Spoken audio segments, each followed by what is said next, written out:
and I'm going to open it up. I'm going to open it up and I'll pull out the goodies. And so you can take a look with me.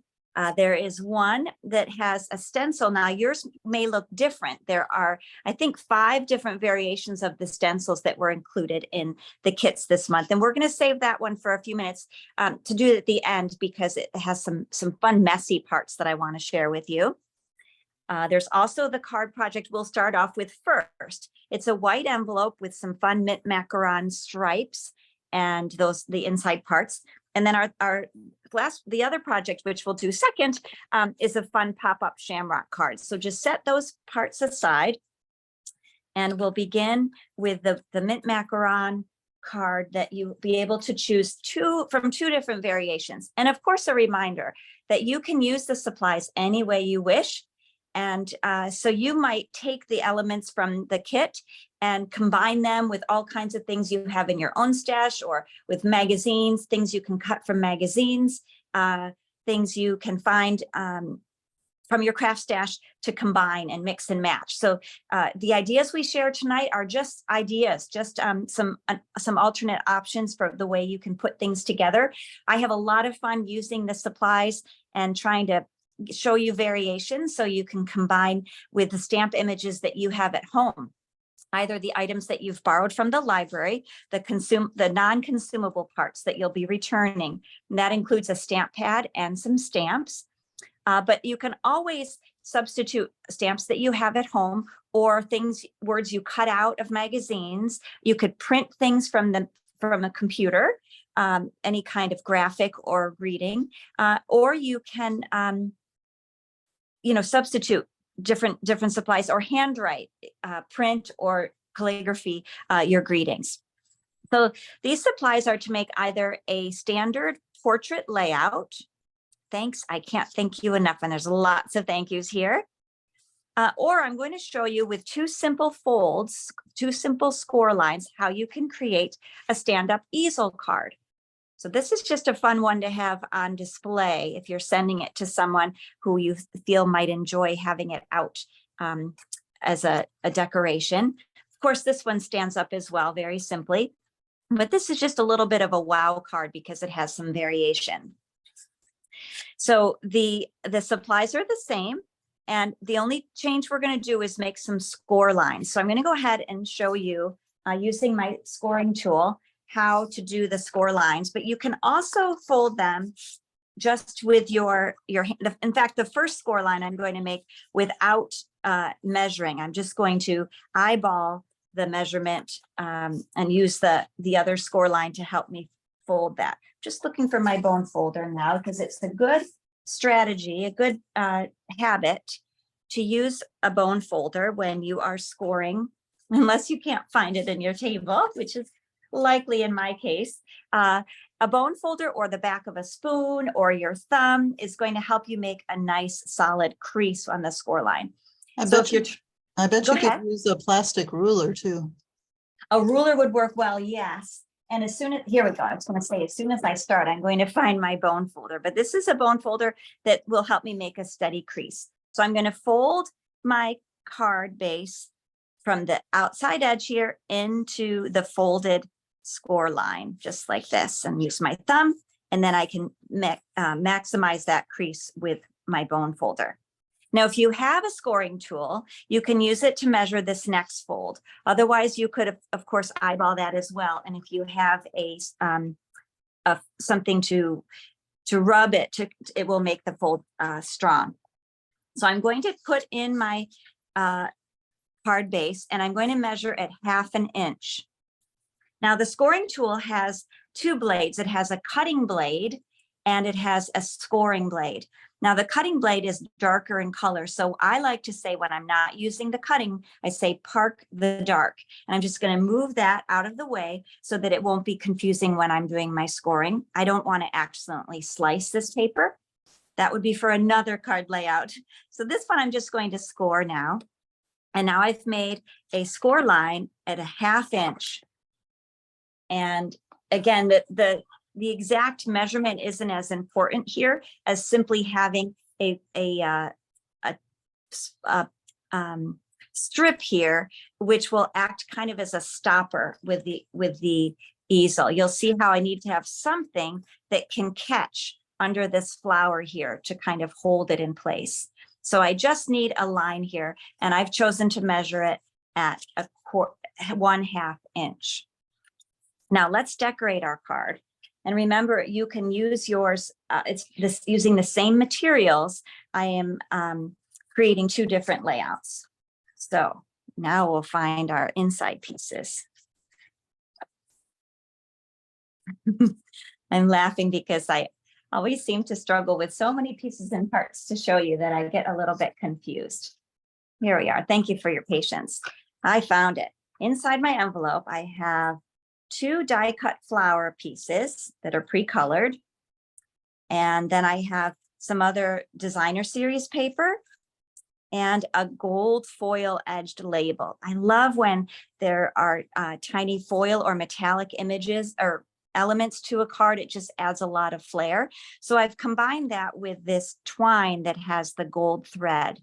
And this will pick up the element of that metallic gold and kind of add a little pizzazz to this. Now I'm going to first use my glue to adhere the designer series paper. But because this is a stand-up easel card, I have to be careful to only have glue at the bottom part here. I want to make sure that nothing is securing the top part of my fold to this card, top part of the paper to this fold. So I'm only going to apply some adhesive down at the bottom third of my paper. I'm positioning it a little bit at an angle just to add some interest. And sometimes I find adding elements at an angle takes the pressure off of lining them up just straight. So it's kind of a helpful way for me to take some pressure off, because we want stamping and card making to be a pleasurable, stress-free experience. You're having the joy of making something and the joy of giving it away. It's a wonderful feeling. So let's do some stamping next.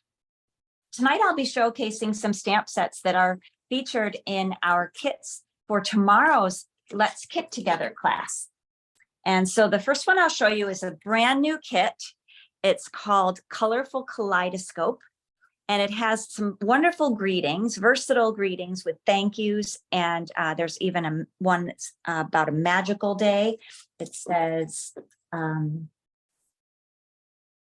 wishing you a magical birthday. There's also, may your day be filled with light and love, which of course fits really nicely with the kaleidoscope theme. Just because you're so special to me. And then the nice thank you ones that we're using tonight. So I'm going to ink this up with the green ink pad called Mint Macaron. This complements the paper. And you'll see in this case how I stamped it several times. On the stamp, it says thank you 3 times.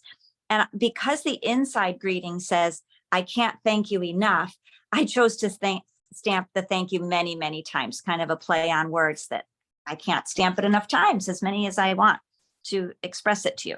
So I'm going to go ahead and stamp this 4 times, but I'm going to stamp it 3 in the Mint Macaron and then 1 in the black, which will just make it kind of pop a little bit as the main greeting to say thank you. Now, I didn't worry too much about lining things up.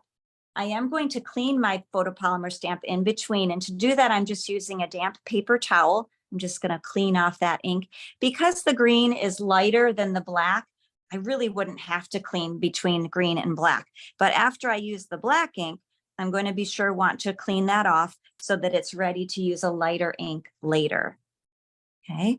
So the photopolymer stamps, one of the advantages I love is that I can see through there and line them up. And even though it wasn't with precision, you can see I have this nice grouping of thank yous. Now on the inside of my card, let's go ahead while we have our ink ready. We'll go ahead and stamp the greeting at the bottom of the easel. And this one says, thanks, I can't thank you enough. So this I want to be down in the corner here. So quick question on the thank you card. Yeah. Just put words all over it so that when you put the decorations on, it will be Okay, they will Yeah, go so, in front of yep, the, so I chose to do that so that because you don't really need to read all the thank yous. It's just kind of creating a decorative pattern of thank you. So I'm happily going to cover up some of those thank yous, and it's really just creating a texture behind. I right, wanted because those I black don't, ones to be kind of bolder, yeah, I don't have anything that's quite the same as that, so I'm gonna be right? doing a If bigger you have, stamp. yep, and even if you have a greeting that says happy birthday or thank you or friend, you could repeatedly stamp that same image. And the trick of using the two colors just helps to draw attention to the message. But by stamping it multiple times, I'm just really creating a background texture.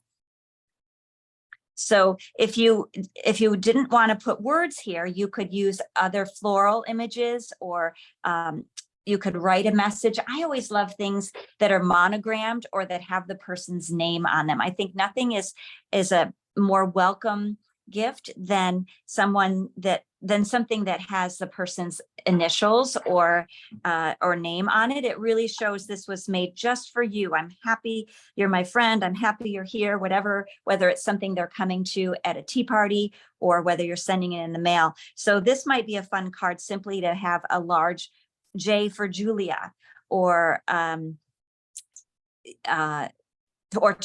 handwrite the name Julia if I was giving it to you.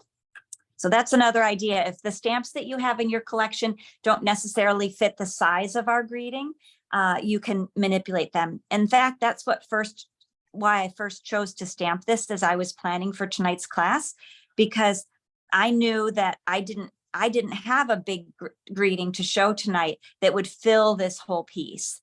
And I didn't want an image because I didn't want to compete with the floral pieces that we were using. So I wanted it to be words. And that's why I chose to just use the stamp. I wanted to show you stamps we're using tomorrow. And so that's why I chose the thank you. We go ahead. Now we're going to adhere the label that we've stamped onto the designer series paper. This one I'm going to go for straight. So the paper behind it is angled and the paper on top is straight. Now for our fun embellishments, I'm not going to tie this twine. I'm just going to wrap it so that it's zigzag here, back and forth. And because it likes to twist, it may turn like that and kind of make an infinity. It looks like a bow, but we didn't tie it. But to secure that, I'm going to use my dimensionals and this piece of the printed flower. So my dimensionals tonight are the mini ones. They're little small ones. If you have dimensionals at home, you can use those. You can also use other sticky adhesives and glues if you want, depending on what you're using. If you're using something like a double-sided tape, then you might choose to first put some double-sided tape here or sticky and rest this on top and let it kind of settle there, and then put your flower on top. The way I'm doing it tonight is these little dimensionals are actually going to lock this piece of twine in place. There. And please go ahead, and if you have questions, you can type them right in. Julie is watching the Zoom feed, and I can see some things on Facebook here. So you're welcome to add your comments or your questions. So I have this front piece. Go ahead. Lisa has a question. The large bear stamp doesn't seem to be picking up any ink, and I'm putting more ink on the pad. Any advice? Other people have had that question too when they're trying to add ink to the pad. Okay. I can demonstrate a little bit how to ink up a pad, because I do have a re-inker with me tonight. So let me interrupt this part for a moment. We'll do a little detour so I can tell you some more about the pads and the inks. The style of ink pad that you have in your box is a little different from this. You're going to open it differently, but it's basically the same kind of pad. It's either linen or foam, and it's a raised pad. So you'll see it sticks up a little bit from this plastic case. And then to refill it, if you have, I think the refills some of you have refills in your kits, then you're going to just drip, drip, drip, drip. This one's pretty full so that it doesn't want to absorb very quickly, but you'll drip them in. Now, it could also be an issue with your stamp, your rubber stamp, if it's quite dry. Tonight, we're using all photopolymer stamps, which are our clear stamp. The stamps in your kit are mostly wood mount stamps, and they're a red rubber. And some of those are older stamps, lovingly donated by a family years ago to the library. And we're so grateful to have them to help us learn techniques and tricks with stamping. But because it's older, the red rubber can have deterioration, and it's possible that it just doesn't want to absorb the ink. So my suggestion would be to repeatedly stamp it. Like I'm going to show you now. Again, this isn't a red rubber one, but you can just stamp on your block and then stamp on your paper, and just do that as several times. And then also kind of rub your stamp like this onto the scrap paper. This is a trick we do when we start with a new photopolymer stamp, because of the way the stamps are manufactured in Utah. They sometimes have a little bit of residue on them, and this will help to rub it off. So it's a little different with the red rubber, but because they're older, it's possible they just are kind of dry and what I might call thirsty. So you want to make sure you just ink and let that ink, you can ink it up and let the ink sit on the rubber stamp for a little bit, and that may help as well. So you use your scrap paper that you've got underneath, like some newspaper, but only on blank newspaper, not on the inky newspaper, right? Yes, correct. You wouldn't want to use it on the messenger because it will bleed. Can you still hear me okay? Yes. Okay, great. All right. So I hope that helps answer your question. I'd be more than happy to talk with you more about that. The inking questions. You can contact me through Messenger or text me or find me, on Facebook, and I'd be more than happy to help you with those questions. Yeah, Lisa. And again, Lisa says thank you, and yes, she could hear you. So. Oh, good. Very good. Okay, so to finish this card, we need to add that little stopper, right? That's going to hold up the easel card here. And so to do that, I'm simply going to, you can see I've got a personalized greeting. I always tease that when we get an oops, like a little fingerprint like this, here's one little fingerprint from my ink explanation. That just makes it a very personalized greeting. It has Missy's fingerprints on it. So handmade with love. I don't let that worry me. I'm going to take this little flower and just pop it up. So again, if you don't have dimensionals, one trick is to cut some paper and kind of layer it up. So you have, or fold it. Let me just tear a little piece of my scrap paper and I can show you what I mean. Okay. So if you don't have a dimensional, and for this trick of the easel card, you need to have a little raised part here to have it pop up. So what you can do is take a piece of paper and make a little wobbly thing like this. That's gonna, it need to be a little bit smaller here, but could raise up the flower. Just doing that quickly. So if you were to do it, you'd want to make it a little bit tighter and maybe a little higher, but see how what you're doing is just creating a lift for that element so that it can become a stopper. Okay.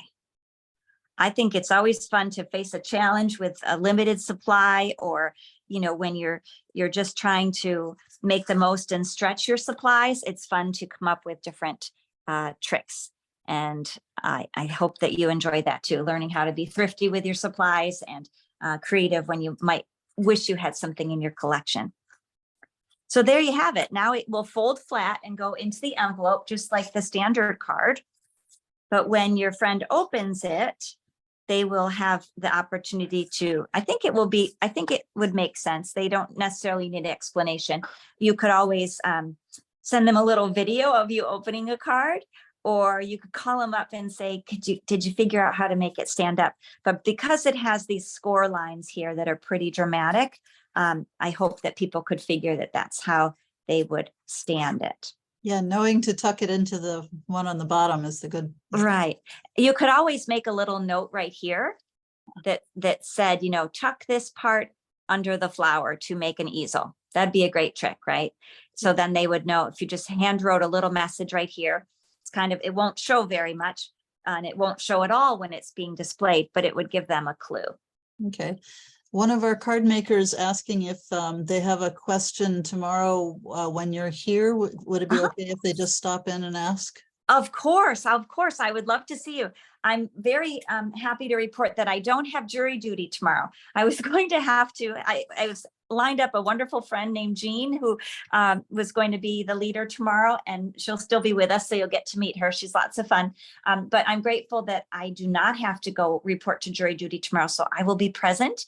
We're at the library from 10 to 11:30. And we'll be working on the kits. So if you can stay and join us, it's a $20 supply fee to receive your kit, or you can just stop in. I would love to meet you and answer any questions that you have. So, and I usually bring the cards that we make on Thursday night. I bring them on Friday so I can show off the things we made to the guests. And so I'll have them there too, if that would be helpful to see them in person. Okay, next we're going to move to this fun, vibrant green shamrock card. It looks like this in your kit.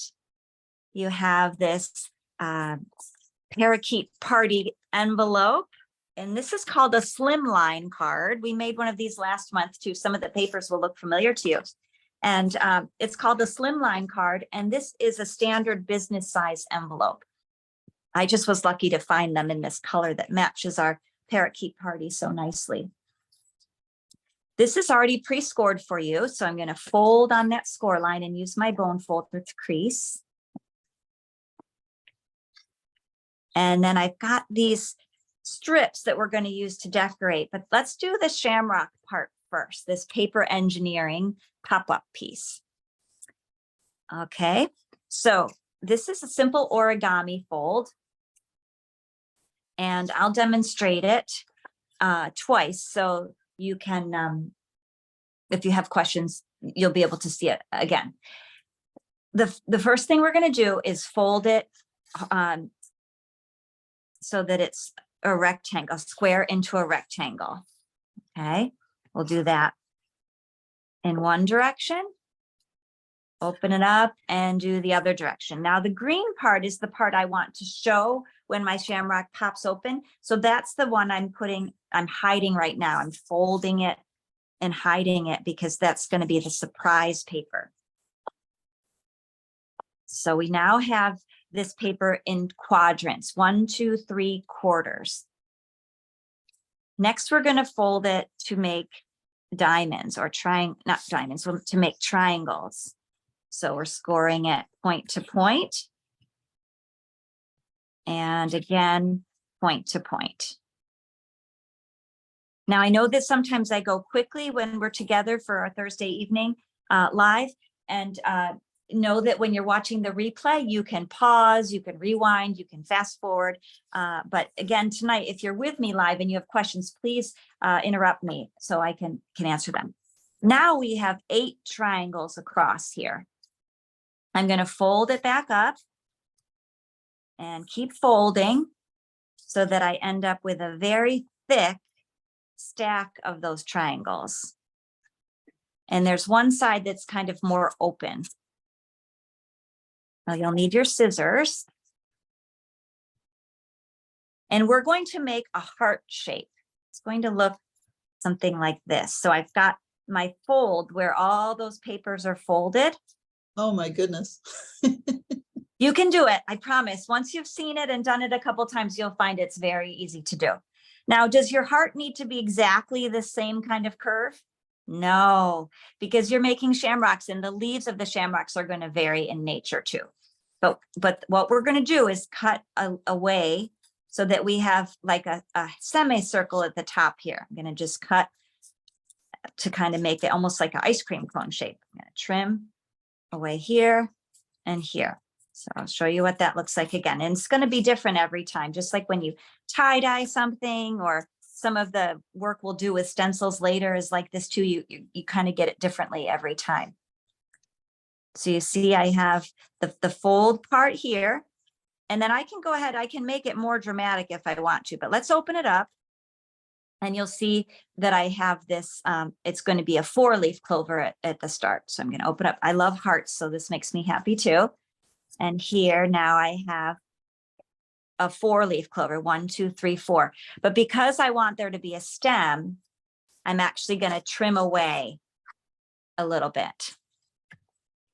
Now, shall I do that up to this step again so you can see it one more time? I think I'll do that just to help you see the folding part, okay? So I'm going to use this vegetable paper just so, because it's what I have available right here, and you can see the shape. First, we fold it into squares, into quarters. And we're going to crease that. We open it back up and now fold triangles. And this designer series paper has a little bit of thickness to it. It's heavier than a copy paper. And that's why having a bone folder or the back of a spoon or a plastic ruler, like Julia suggested, will help you to make that a steady crease right here. More than just your thumb, especially if you're making lots of these, it will be sore on your thumb. Okay, so now we're going to fold it up so that we have all the folds in this one, not all the folds, but the big fat fold in the middle here.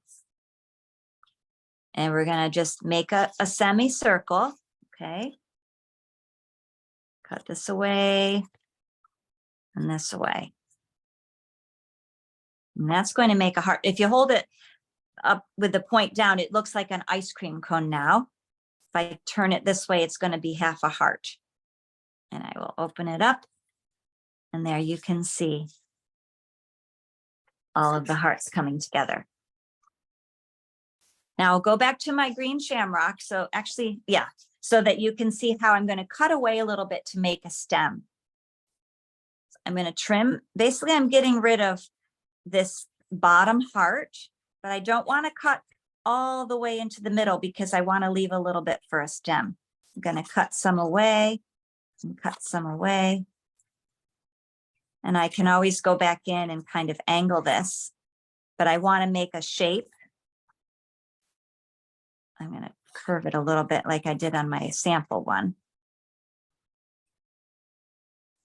And this is the kind of thing, again, where you've done it, once you do it a few times, just like if you like to make paper cranes, origami cranes, your mental memory, your muscle memory and your mental memory will kick in. So here I have 3 leaves and the stem of my shamrock. All right. So because we've creased this a lot, it's happy coming together in certain directions and not in the other. So the trick now is to fold it so that it comes together like this. And that means what we're doing is we're inverting those folds on the sides so that they fold in. Let's see if this is a better, less distracting background behind us to show it again. So we open it up, and then the 2 that are on the side, they're going to fold. It's called a mountain fold when it goes up, and it's called a valley fold when it goes down. The back one is just going to be flat, but these side ones have to fold in like mountain folds. If anybody has questions or needs clarifications, let me know, okay? We'll set that aside and we'll go ahead and work on the other parts of the card. Now I have 2 strips and a circle that we can use for the cover, the front of the card. And then I chose for the inside to use blue, kind of like sky, and then the floral piece like a garden. Again, you get to choose. There are 2 sides to each side of each piece of the designer series paper. So you can choose to do it the way you like. But I liked that this looked kind of very spring-like and as if it was a garden. And if I was searching for 4-leaf clovers, then it would be growing out of this garden. And your papers might be a little bit different. I think some of the blues some had checks and some had polka dots. There. Now the stamp set that we're going to work with for this card that I wanted to show you is from the kit called Sunshine and Smiles. And this one is another option for tomorrow's class. It makes these really fun window cards with a springtime theme. There are bunnies and chicks and frogs and turtles and great greetings like wishing you sunshine and smiles, friends in any kind of weather, and you brighten my day. So we're going to use this yellow sun. And we'll stamp that on the circle. Now this paper, this circle paper is called Shimmer White. You'll recognize it has a little bit, it's almost like glitter right in the paper. And it's called Shimmer. We're using this one for this project and also for our stencil project tonight. It's pretty subtle, but it has a little bit of shimmer or shine to it, sparkle to it. And I'm going to stamp the sun on there. Whoops, I have something underneath, and it's important to have a flat surface. There we are. And then because the words are so friendly, I'm going to go ahead and use the words wishing you sunshine and smiles. Now, again, this kind of card you could make as a St. Patrick's Day card. You could write Happy St. Patrick's Day on your circle. It would also be a fun, any reason card during the springtime, right? Or I'm lucky, I'm your friend, wishing you luck on your birthday, or all kinds of opportunities for the greeting here. You have the circle on the inside of your card, but if you would like your greeting to be on the outside, that's an option as well. I'll go ahead and put my sun in place here. I'm going to use some dimensionals. And place that in the corner here. And now we're ready to put our shamrock inside. And there were some other dimensionals in previous kits also. Yes, yep. So you may have some left for there. I'm not able to include them every month, but that one time we had a special donation and I was able to have everybody a full sheet. And hopefully in the future, sometimes I can give you a smaller portion of them, just depending on the other things in the kit. This month has the stencil in it too. So that was kind of your bonus gift. And last month was the water pen. So it is fun for me to include something special that hopefully is a tool you can use and learn different techniques with. All right, things are falling around here. Let's go ahead and show you how to put the shamrock in here, okay? Now, the part that we're going to glue is the back of the shamrock and then the stem of the shamrock, okay? So let's start by putting some glue on the back of the shamrock. And I'm using my favorite adhesive. It's multi-purpose Tombow glue. And it's a very versatile glue. It has a strong hold, but the thing I like perhaps best about it is it does give me a little wiggle room if I get it and it's not quite where I need it to be, or it's off-centered. I can, for a moment or so, I can move it, but it does set permanently. Now we want this stem part to be secured, but we want to leave this loose. So we're only putting glue on the back of the stem. And then to get it in just the right place, I'm going to close my card and then mush it. Put pressure there where that stem is. I would not have thought to do that. That's good. It will help you because otherwise these side pieces kind of get in the way there. It's a little bit awkward. But once you've got that secured, you open it up and ta-da, it's a really fun pop-up card. It will surprise the people receiving it. Well, that's great. Yeah. Isn't that fun? Yeah. Now I realize now I kind of broke a rule. Not a lot of rules in stamping, but one rule generally is to stamp first and then assemble. And so you'll see on the cover of my sample one, I did some stamping, and that's best to do before you assemble other things, because now I've got a little bit of bumps in here. I'm not going to worry about it because it's not going to really influence the design. But if I could rewind, replay, I would go ahead and do the decorating first and then put together these 3D elements, okay? But we won't worry about that. We're going to go ahead and add some stamping and again, from this sweet stamp set from the Sunshine and Smiles paper pumpkin, there's this cute little frog and some little flowers. And what's fun about this, it's a trio of flowers, and we can just stamp it multiple times to create a garden across our card. So I'm going to have my green paper here. And I'm going to use, not going to glue it yet, but I'm kind of using it as a guideline. So I'm going to put my flowers just above that. And that way, when I glue the green on there, I can tuck it up just slightly. Now, let's not forget about the little frog. I'm going to get him in there too. There we are. He's just a cheerful guy. He's got his eyes up, looking happy. And we'll go ahead, put a few more flowers across. So again, this card, because it's this vibrant spring green, I think is really appropriate for this time of year. Even though our lawns are covered with snow at the moment, we do know spring is on its way. I have some daffodils poking up. Perhaps you do too, have some spring flowers. You can write in the comments or chime in to let us know if you have some favorite spring flowers on their way. My daffodils are trying. They're about 2 inches up. And I talked to my sister-in-law who lives in North Carolina, and they have all of their daffodils are already in bloom. It's fun. Now, to add a little bit of color, I'm going to use the Stampin' Write markers. And these are a favorite for all ages, but especially when I work with younger stampers. Kids really love to use these markers. I'm just going to pull out some colors, and then I'll tell you a little bit more about the ink and why I love it so much. There's a bunch. Okay.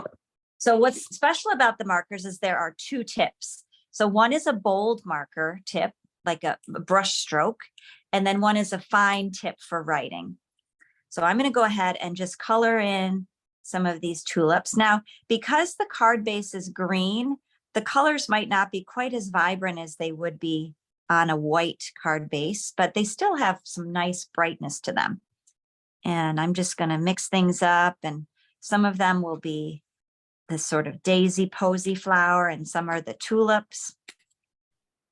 It's got a yellow, and that's not quite as bold against the green, but it still gives me that nice color. Got some greens. I'm going to color my froggy here. And I'll use 2 tones for him. I've got the garden green color, and then I'll use a lighter color for his belly there, I think. Okay. Man, I wish I could do that smoothly. Oh, well, I love to color, but you know, I've had a lot of practice. That's one thing. But I'm not worried when I go out of the lines. It doesn't offend me. When I go to art museums, I notice there's very rarely an artist in a museum that stayed in the lines. So I don't put that pressure on myself, and I just really enjoy. You see, I'm almost scribbling. Yep. I find it very fluid and fun to color, and so I don't put a lot of pressure on myself. But it is also practice. I've had a lot of years of coloring, and it's something that I've enjoyed always. Can I ask you for some advice on a screw up I did? Indeed. Yeah. No mistakes in stamping, only opportunities for layering and embellishing. So let's have it. Okay. So I'm showing you the card that I made. First one. Yeah. Oh, the sweet teddy. He's holding it up. I love it. Yeah. And the teddy bear, I tried putting dots on, but they made him look worse instead of better. So I'm wondering, should I like like on his face, you mean? Yeah, I tried adding a dot to his nose and his eye. Now it just looks strange. Well, can you hold it a little closer to the camera? It's hard to get it in focus. Yeah. Oh, there we go. I think he looks fine. What you might want to do is with colored pencils or something as a soft medium, like a chalk or a pencil to kind of give him some fur. Okay, with a That I pastel. think, yeah, I think, but a marker or a pen would be very heavy on his body. Okay, So, and like the frog, I think could handle that because he's a more solid structure here. He's yeah, got, it's a blocky. right. But I think your bear, if you were to use something like a colored pencil or a chalk medium, and just kind of give him some fur, I think he still looks great. I love that he's holding up the card. It's just perfect. Yeah, because the Great. sentiment was a very nice sentiment. So, Oh, very good. Good. Julia, we want to thank you for what would you say, I want to say you're curating the kits for the consumable, the non-consumable items that go home each month with the kits. Thank you so much, Julia, for selecting the stamps and inks that people can play with. And we know it's just kind of a chance whether they're ones that might appeal to you and really are appropriate with the projects. But the main goal is for you to just have the practice of inking and stamping and playing. And so we are grateful for that. okay. All right. Now there's even a little hello in this stamp set. This is just a great value. And what's fun, remember, when you come to the Let's Kit Together, you not only make the cards that night, but you get to take home the stamp set, the ink block, and the ink so that you can make more projects at home. All right. So I've added a little hello. And I have my Shamrock Pop open. So this card is ready to send out. If I wanted to write more of a message to my friend, then I could write it on the back, I think, because there's a lot of things happening inside here to compete with. Or you could just like scribble a little verse inside here. That might be kind of fun, a favorite poem verse or Bible verse or quote that you like about springtime, or it might be fun to just handwrite that kind of in between the white lines like it's dancing through. I might nice. try that. Yeah. Otherwise, you've got lots of room on the back to write your message. Yeah. Oh, let me show you one more thing about the thing I made. So here's this card. It comes to them folded like that. Okay. Open it up. There's a stamp inside. Uh-huh. Oh, great. And What does it say? Much happiness. Very good. Yeah. That's fun. Yeah. So it's another surprise. I think it's great. They hopefully will Ta-da. figure that out. I might have to put a little note in about that too. Oh, I think they will. But it is interesting because if once you figure out that it's an easel, you just kind of slide it. But you're right. We also want them to peek. It's a bonus surprise. I love that idea. Very nice. Isn't it fun to play with the same materials? Exactly. But come up with different ideas. So that's something that Julia and I really love about our Zoom sessions with you each month, is to know that you're in your little corner of the world, you're playing with these goodies and mixing and matching from your stash and with your own creativity. So thanks for being a part of it. Now, our last card tonight, I saved for last because it's a little messy and I think it might be fun for you to see some different ways you can use stencils. Whoops, let's see, I lost you here. There we go. And in your kit, there's a stencil, which may or may not look like mine, because I know some of you have this vine. I'm going to put it on the white so you can see what it looks like. Some others of you have a floral stencil, which looks kind of like one of these here. These are some things I created, and I'll show you how I did it. This one, I use that as well. Some have the butterfly, and the butterfly has two pieces. It has a solid image and then a piece that you can put on top, which is really cool. And it's hard to see on camera here, but I've used what's called a paste, an embossing paste, and that gives some raised, it almost is like a clay that's dried on top. And so it has bumps here. It looks kind of like velvet maybe. In this case, I did it with the white, and then I put the green ink on top of it with my brayer. Now, a couple months ago, I talked about a brayer and people wondered what that was. And it's a really cool tool used in printing. And I use that to after I did the embossing paste and let it dry, I used the brayer to apply this ink. So we won't be using the brayer tonight, but I wanted to show you what it is and know that in the future, I'm going to keep trying to use some of these fun tools.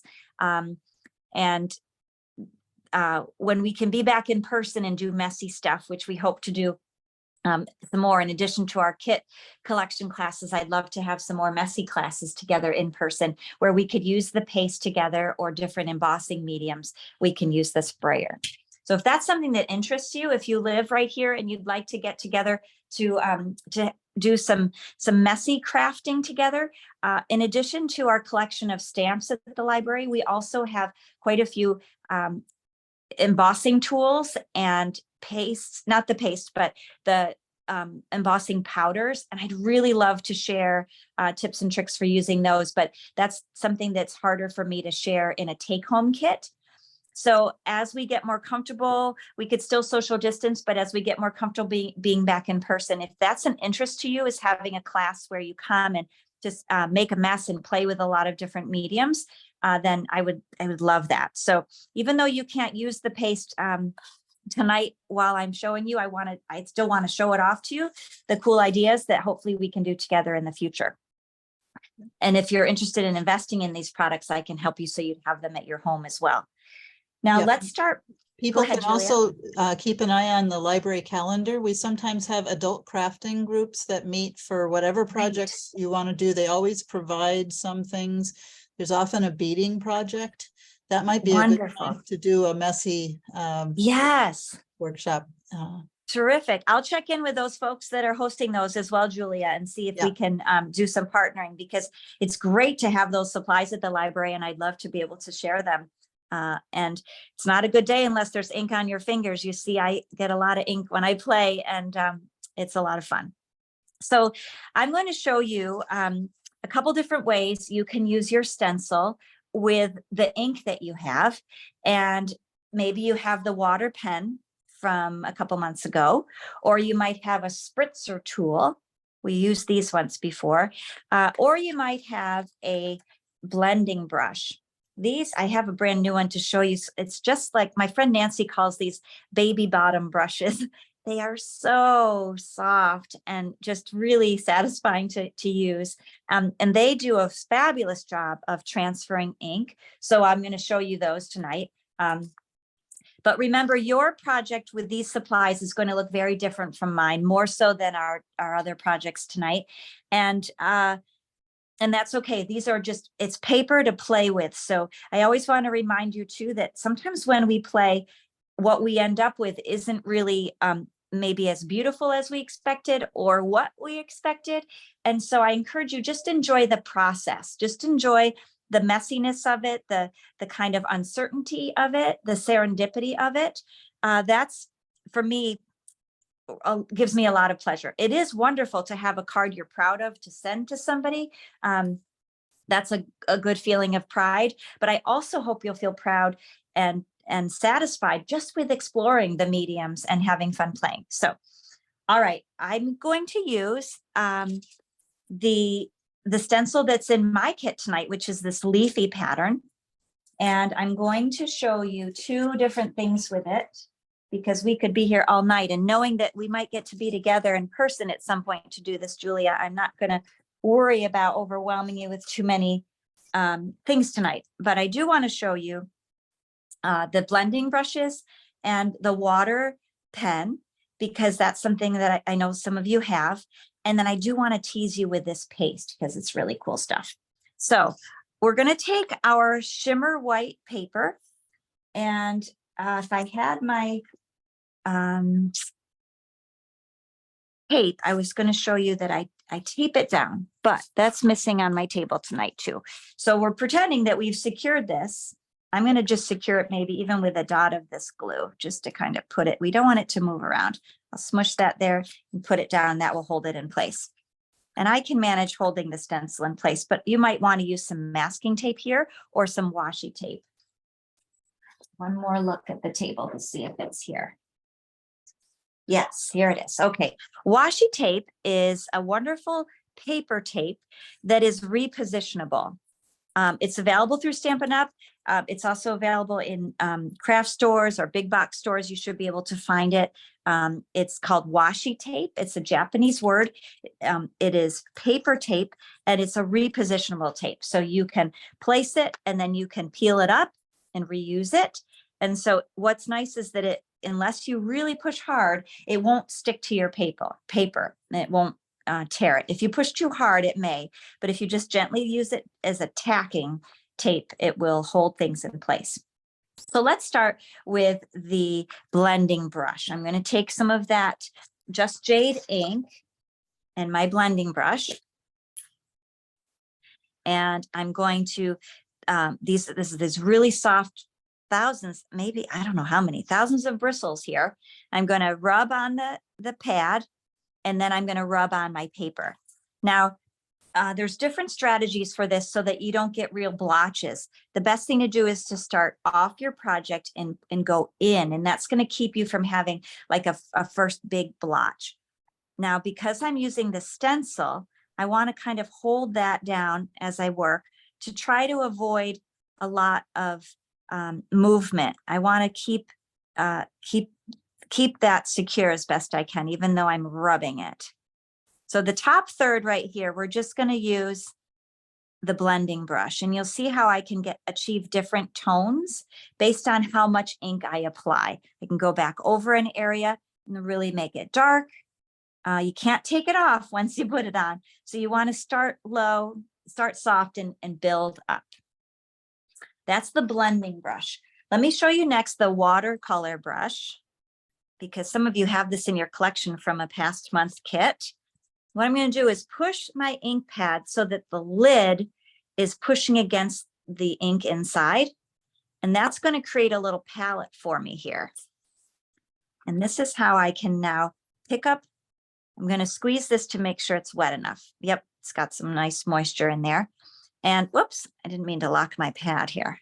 Let me open it up again. Sometimes they're a little stubborn. Okay, so now I have my palette of ink. Try to be on camera here for you. Okay. There we are.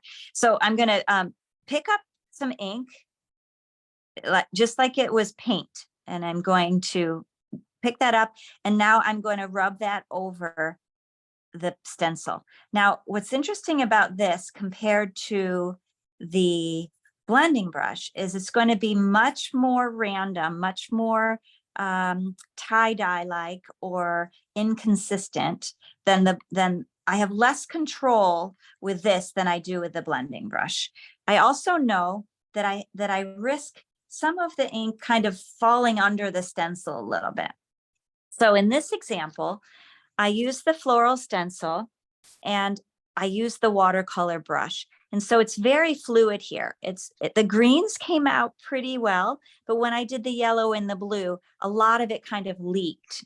I personally like that effect, especially with the shimmer paper. And it's hard to see on camera, but hopefully in your kit, you loved that piece of shimmer paper because it's just kind of magical. All right, so we have the blending brush is this yellow here, where I could vary the tone, but it's more controlled in its location. Whereas the water brush, the water is going to be more fluid, literally, and move around a little bit more. So I've got blending brush, then I've got watercolor brush, and then I'm going to end up with this paste. Now, I'm sorry, my iPad here is still tumbly. Let's try to make it stay up. Okay. So the last one I want to show you is this paste, embossing paste. Now you can take a clear block or a Tupperware lid or something that's plastic, and you can take some of the paste. That's the cutest little trowel. Isn't this fun? Yeah, it's a toolkit that's available from Stampin' Up. It comes with 3 different tools, and it's very handy. So it looks a lot like frosting, doesn't it? It's fun. It doesn't smell or taste like frosting. Oh, I haven't tasted it. It doesn't smell like frosting, but it has a consistency of frosting. And what I'm going to do is now spread this over my stencil, and you'll see then it's going to be raised up. Now, first, let's do some white before we change the color. But you'll see when I'm scraping, the stencil has enough thickness to it that it will, I call it frosting. The embossing paste is going to kind of fill in that part of the stencil. Now, what's fun about this experimenting tonight is this card, I don't really have a plan for what it's going to look like, but it's going to be interesting because it's going to have all of these mediums put together in here. Okay. All right. But I want to show you one more thing, how I can add some ink to this. I'm going to take my re-inker. This is the same ink I used to fill an ink pad. I'm going to just add a drop. There we are. I'm going to use my little trowel tool to mix that all together like I would frosting for my cookies at Christmas time. It's a nice deep green. It's called Just Jade, and it's a lovely, rich color. So now I have colored paste, and I can do the bottom here is going to be the colored paste. So again, this piece of paper, I could use as a whole piece. I could punch out pieces from it or cut pieces, depending on how I want to show you the different tools I'm using along with the stencil. So now I can lift off that washi tape and peel this up. And it's going to be a little tricky to show, but what I have now is this part at the top was the blending brush. So to me, that looks the most controlled. I've got different tones of green, but it's very contained in the stencil. You know, it didn't bleed through. Mm-hmm. This section here with the watercolor brush is the same as if I were to use the spritzer. It's very similar. It's going to bleed some more, which gives me an effect I really like here, right? Mm-hmm. And it's very artsy or arty, right? I feel very much like an artist when I play with the stencils and with these messy tools. So I look forward to doing this with those of you who can come in person sometime. This next one is the paste when I didn't color the paste. It looks kind of like snow. We can definitely see it. It's amazing. Can you see it? Oh, I'm so glad. It's really cool stuff. It does take a little time to dry. So when we get together, what we would do is do this part, set it aside, do some other fun, messy things, and then come back and use this. And like I said, you could punch out this element now, you could cut it. We could use it as a whole piece on a project. We can color the white later, like I did earlier today with my brayer. I colored the paste. So what's fun about this is it's great to touch. You've heard me talk before about how my family likes the texture projects, right? They like when there's feeling and texture and bumps. Right? So but I also like the white, that having a tone on tone is effective. Yeah, that white, what I thought you were going to do was add a little bit of sprinkles to with the stencil still on it, so that the yes, that would be sparkly. Yep. And I don't have glitter with me tonight, but we do have what's called Dazzling Diamonds glitter. And that would be really cool to sprinkle in there to have that work. Or you can mix glitter into the paste. The paste is also available as a shimmer paste, but it's not really glittery. I know what you mean about like the glitter would be cool to have a bolder look. And then this is where I use the paste, that was colored. So again, it's kind of like a flocking is the feeling I get. It's, a look of kind of like a velvet flocking on your card. So you each have a stencil. They're going to be all different ones. I just want to show you quickly how if you have the butterfly one, how you might use that for a project. So, and then I think we're over a little over our normal time. So if you have to go, you can catch this on the replay, but let me just take a moment to show you how you can use this with the butterfly. And I'm going to do this right on the envelope now. So it's not shimmer paper, but it's this clean, white, smooth paper.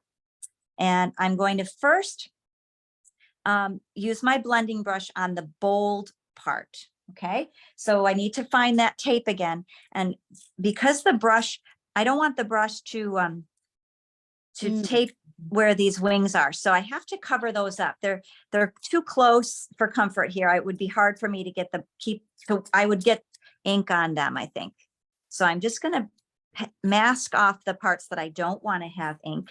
I'm going to use the washi tape to help anchor my stencil and to anchor my envelope to the base. I'm so looking forward to your feedback about this if it's something that you are enjoying. Let me move my green out of the way and pull in some pretty yellow. This is a Daffodil Delight color. And I'm going to use my blending brush. This is the smaller version. They come in 2 different sizes. I haven't played with them enough to really have a strong opinion, but the small one's new. That's why I haven't played enough to compare. I've always used just the big one. Small one's new, and it does give you a little more control when you're trying to avoid getting to other areas. So for that reason, I do enjoy the small one. Now I'm just swirling, and I know that I can't take it off, but I can add more. So I'm going to start and then know I can add more into the design. Okay. There we are. So I want to be sure I got all the way around the edges here.